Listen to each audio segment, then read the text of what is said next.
io avevo pensato di fare un certo tipo di intervento, però gli interventi che mi hanno preceduto hanno lasciato così tanti aspetti interessanti da dover approfondire che io in questo momento utilizzerò il PowerPoint che ho preparato per alcune slide, ma ho deciso di deviare un po' l'indirizzo del mio intervento per cercare di porre più domande che dare risposte, perché mi sembra che ci siano alcuni quesiti che sono emersi da chi mi ha preceduto che possono avere una valenza molto importante.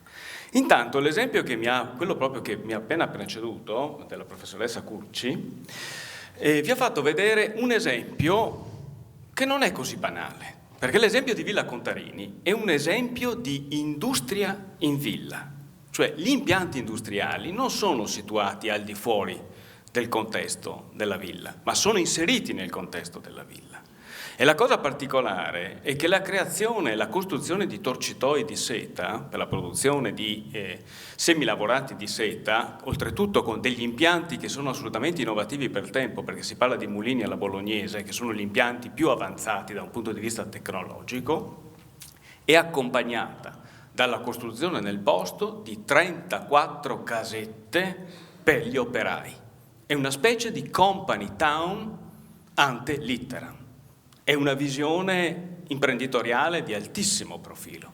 E questo è un aspetto molto importante, perché quando noi di solito parliamo di villa e di economia di villa, si pensa all'aspetto agricolo. Quando invece parliamo di Villa Contarini, stiamo parlando di una villa in cui si è sviluppato e come un'attività imprenditoriale nel settore secondario. Detto questo, prima di tutto dal mio punto di vista è necessario fare anche una contestualizzazione storiografica. Immagino che buona parte di voi si sia formato su testi che vi hanno presentato la terraferma veneta come un'area dedita esclusivamente, o almeno peggio, quasi esclusivamente, all'attività agricola. Ci sono stati 3 decenni, gli anni 50, gli anni 60 e gli anni 70, in cui si sono di molto approfonditi gli studi relativi allo sviluppo agricolo del territorio veneto, però in un contesto in cui non si riteneva potessero esserci attività alternative a quelle agricole. A partire dagli anni 80 la situazione storiografica è mutata radicalmente.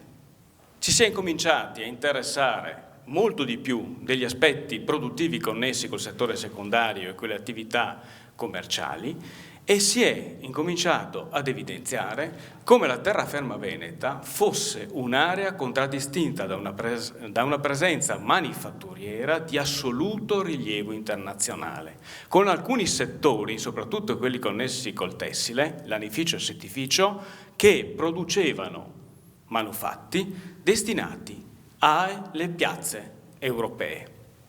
Questo ha completamente sovvertito la chiave di lettura del Veneto, perché se tutti siamo da sempre stati disponibili ad accettare l'idea di Venezia come capitale del mondo economico europeo, almeno fino a tutto il Cinquecento, come centro commerciale importantissimo, ma centro manifatturiero importantissimo, non era così invece quando si parlava di Padova, di Treviso, di Vicenza, di Verona, di Brescia, di Bergamo, che facevano parte dello Stato veneziano.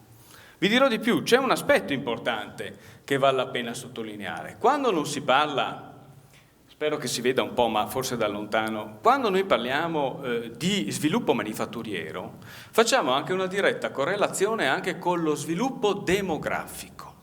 Queste 3 cartine vi presentano la situazione demografica in Italia prima della peste nera del 1348, la cartina a sinistra, a inizio 400 e a inizio 500. Noi avremmo potuto metterne anche una successiva. Cos'è che si evince anche pur se voi siete lontani?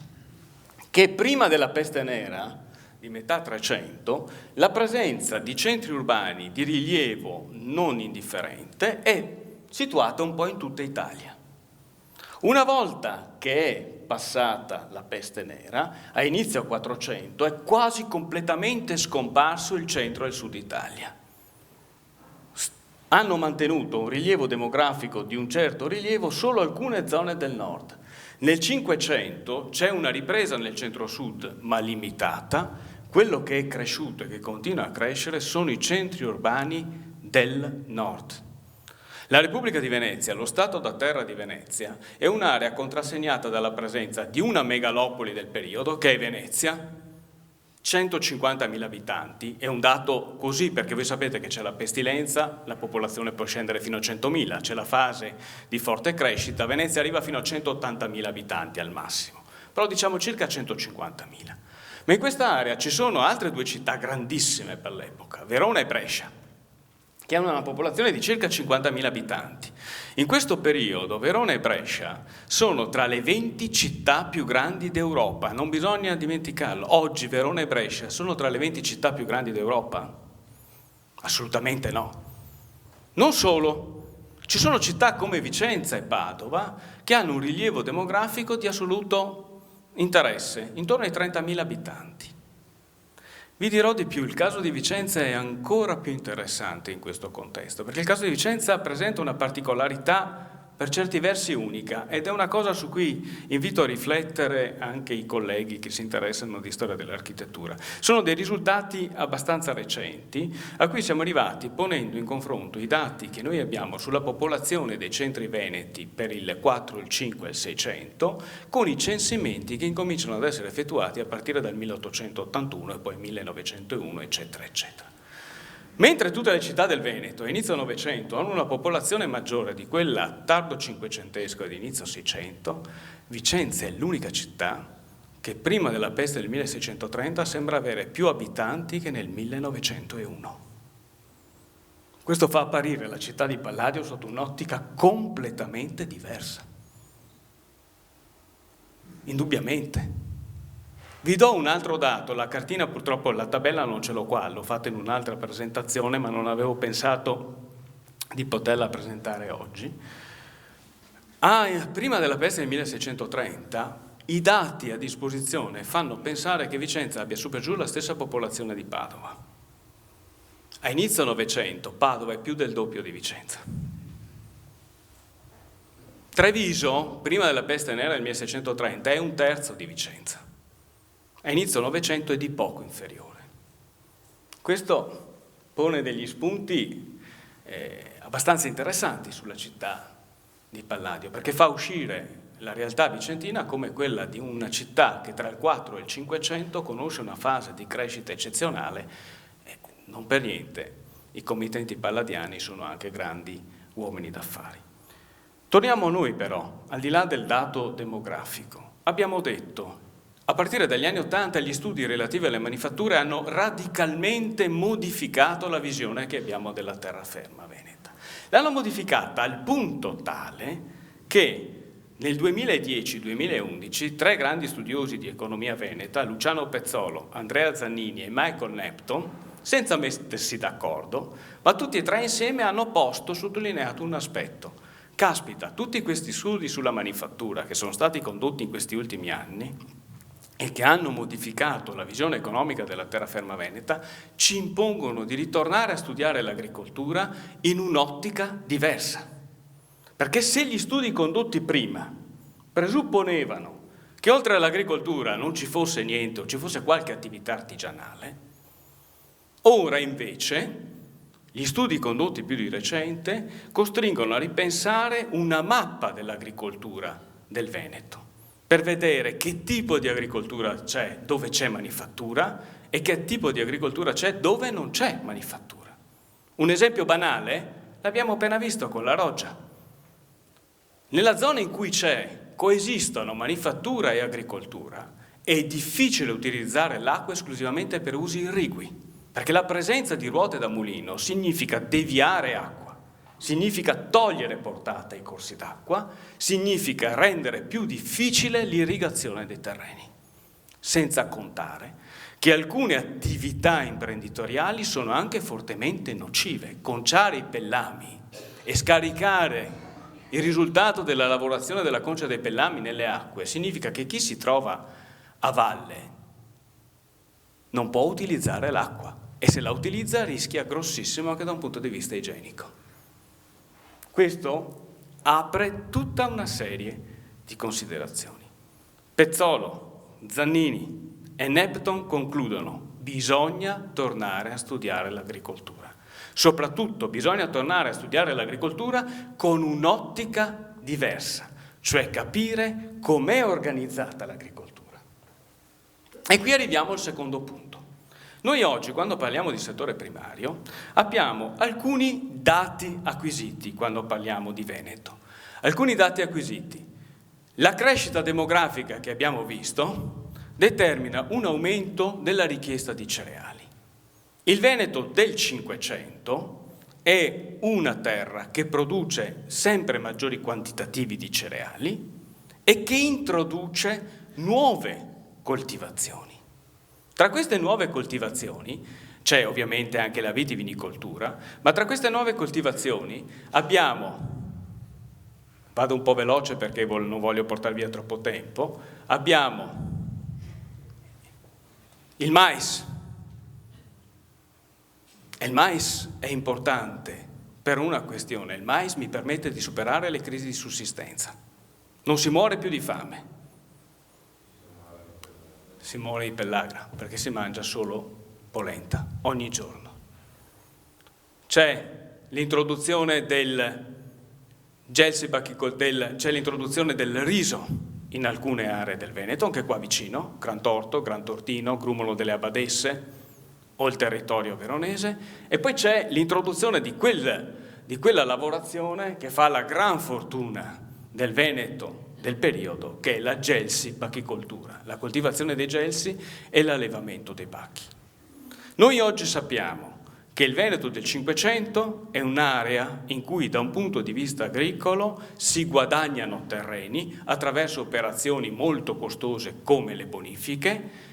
È un'area in cui si introducono nuove culture, dal mais al riso al gelso, che era già presente inizio 400 ma si diffonde in grande numero soprattutto nel Cinquecento. Sappiamo che la pratica agricola praticata in Veneto è soprattutto estensiva, ovvero sia si aumenta il prodotto attraverso l'aumento dei campi coltivati, ma non attraverso un'intensificazione delle colture, ovvero sia cercando di aumentare le rese agricole. Grave problema, perché nel momento in cui la popolazione veneta crescerà ancora di più, i campi del Veneto non saranno in grado di produrre eccedenze alimentari e si andrà incontro al fenomeno della mancanza di beni alimentari che sarà anche alla base dell'emigrazione veneta del secondo Ottocento. Abbiamo dei dati che arrivano a far affermare ad Andrea Zannini che probabilmente a fine Cinquecento il Veneto raggiunge l'autosufficienza alimentare. Di fronte però poi vi ho detto con questo problema, ovvero sia un'agricoltura che è di tipo estensivo e non di tipo intensivo, e questo provoca certamente dei gravi problemi sul lungo periodo. Questo è quello che sappiamo. Oltre a questo però, che sono, se noi facessimo un discorso di tipo economico, diciamo sono le coordinate macroeconomiche, non sappiamo molto. Perché quando parliamo di agricoltura e soprattutto di gestione agricola attraverso le ville, le domande che noi ci dobbiamo porre e su cui non abbiamo risposte sono: primo, cosa conosciamo delle diverse aree del Veneto? Oggi noi possiamo dire che 2 aree del Veneto sono state studiate in maniera significativamente approfondita per il periodo rinascimentale. Il Trevigiano, ho fatto riferimento prima a Howard Barnes, a quel magnifico studio che è stato fatto sugli estimi trevigiani, e probabilmente il Veronese. Forse però sono le 2 aree che presentano meno problemi di interpretazione. E vi dico perché. Perché quando si parla di ville e agricoltura c'è un altro aspetto che bisogna tenere presente: la penetrazione o meno della proprietà veneziana. Perché un discorso è avere come proprietari i grandi patrizi veneziani e un discorso è avere come proprietari i nobili di terraferma, soprattutto in determinate aree. Noi abbiamo 2 territori in cui la proprietà veneziana è ampiamente estesa, anzi è la maggioranza: Trevigiano e Padovano. Vi sorprende? No, sono i 2 territori finitimi, vicini a Venezia. La presenza della proprietà veneziana scema, si riduce progressivamente più ci spostiamo da Venezia. La presenza dei proprietari veneziani è meno presente nel Vicentino, è quasi assente nel Veronese, pressoché totalmente assente nel Bresciano e nel Bergamasco. Quindi la domanda è, 1, aree geografiche, che vuol dire anche area pedemontana o bassa pianura? Area posta a nord delle risorgive o a sud della linea delle risorgive? Abbiamo visto quando l'intervento fatto dalla dottoressa Ricci, mi pare che si chiami quella dell'UNESCO, di come le ville venete, c'è una piantina che ha pubblicato Donata Battilotti nel volume della storia dell'architettura del Veneto del Cinquecento, a proposito delle ville palladiane e delle ville di Scamozzi. Le ville sono quasi tutte situate in gran parte in area pedemontana. Quelle situate nella bassa sono molto meno numerose. E il fatto che ci sia una differenziazione geografica di questo tipo, con dei terreni diversi, con una presenza d'acqua diversa, in un caso torrentizia, nell'altra invece molto più legata a fiumi, cosa significa? Che tipo di agricoltura veniva praticata? Che tipo di contrattualistica agraria c'era? Noi di alcune aree ristrette lo sappiamo, ma non abbiamo una visione generale. Questo è un tema su cui bisognerebbe investire risorse, perché riuscire a dare una risposta a questo significa dover mettere in piedi un piano di ricerca pluriennale, con gente che vada in archivio a studiare i contratti, a provare a vedere quello che c'è. Perché noi sappiamo che ci possono essere gestioni dei terreni in economia, ovvero sia lo stesso proprietario che da sé gestisce il terreno.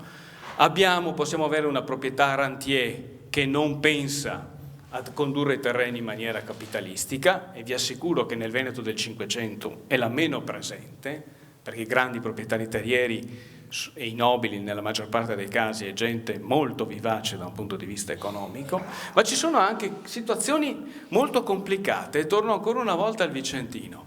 Alcuni sondaggi che sono stati condotti di recente nel notarile di Vicenza ha dimostrato come le grandi famiglie nobiliari di Vicenza, in buona parte committenti palladiane, affittano i propri terreni non a piccoli contadini, ma a grandi mercanti internazionali, a quelli che sono presenti sulle piazze di Francoforte, di Lione, di Anversa.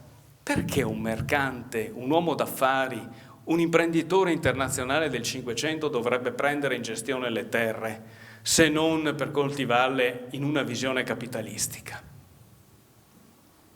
E guardate che non si tratta di pochi terreni. I casi che noi abbiamo visto, alcuni sondaggi li ho fatti io, altri li ha fatti Andrea Ferrarese, altri ancora Giulio Ongaro e ultimo anche Francesco Vianello, fanno vedere come per esempio i Piovene, nella zona di Isola Vicentina, affittino ai Suzanne, che sono una famiglia di mercanti e banchieri presenti con filiali anche ad Augusta ed Anversa, affittino le proprie possessioni per una cifra enorme, 4.000 ducati all'anno.